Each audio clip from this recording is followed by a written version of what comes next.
एक बार आप चीजों को पढ़ लें, पेज पर क्या है लिख लिया आपने, पढ़ लिया, तो इतने गौर से आप चीजों को पढ़ें और एक बार आंखें बंद करें और उस पहले शब्द पर पेज पर आपने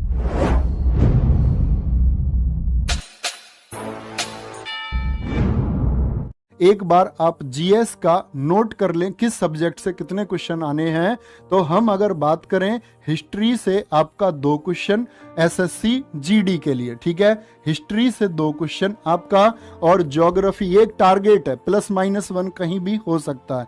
ज्योग्राफी से आपका 2 क्वेश्चन आने हैं, ठीक है। साइंस से प्यारे बच्चे आप 20 क्वेश्चन में टारगेट रखना, 3 ही क्वेश्चन आपको मिलेंगे, तीनों फॉर्मेट से, कहीं से भी मिले, ठीक है। क्या बोलेंगे? 3 ही क्वेश्चन मिलेंगे। गुरुजी भारत 2 बार जीता, नहीं प्यारे बच्चे, भारत 1 बार जीता है, ठीक है। साइंस से हो गया आपका, पॉलिटी से प्यारे बच्चे आपका 2 क्वेश्चन का आप ये एक बैलेंस माने, ठीक है। इकोनॉमिक्स से आप प्यारे बच्चे, इकोनॉमिक्स से आप प्यारे बच्चे 2 क्वेश्चन का, और करंट अफेयर्स से आपको प्यारे बच्चे कितने 2 क्वेश्चन मिलने वाले हैं।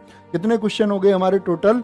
2 2 4 3 7 2 9 2 11, 11 और 2 13 हो गए। और पार्ट हमारा कौन सा बच गया आपका? अब बचता है हमारा स्टैटिक जीके। तो याद रख लेना, अब वेरिएंट जो मिल सकता है आपको वो पॉलिटी में 2 से 3 क्वेश्चन का, और आपका इकोनॉमिक्स में 2 से 3 क्वेश्चन का, ठीक है।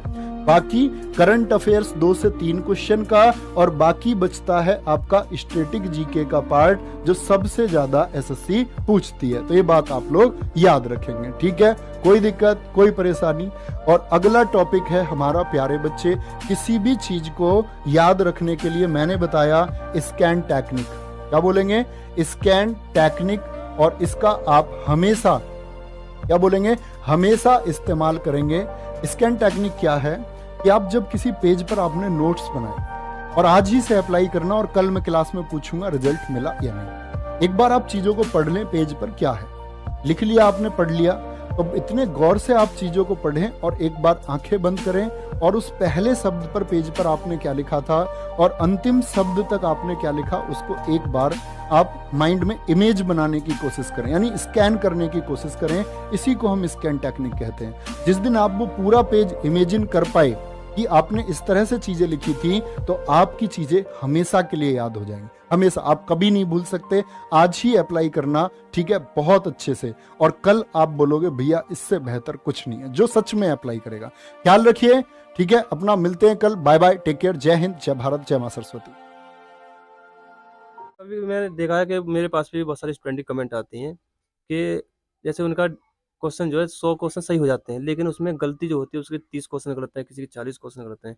तो उन गलतियों से कैसे बचें वो? देखो, गलतियों से ऐसे बचें कि जो आपके क्वेश्चन गलत हो रहे हैं ना, आपको बार बार पूरा सिलेबस पढ़ने की जरूरत नहीं है। आपने 2 या 3 बार पढ़ लिया, तो आप अपनी उन गलतियों को देखें कि किस चैप्टर के किस टॉपिक के क्वेश्चन गलत हो रहे हैं, फिर उनको ही देखें, बस उन्हीं को रिवाइज करें। तो आप बार बार देखेंगे कि हर बार अगर इस बार आपके 10 क्वेश्चन गलत हुए, तो अगली बार अगर वो टॉपिक आप दोबारा पढ़ लेंगे तो अगली बार 8 ही होंगे, फिर 6 होंगे, ऐसे ही धीरे धीरे कम होते चले जाएंगे।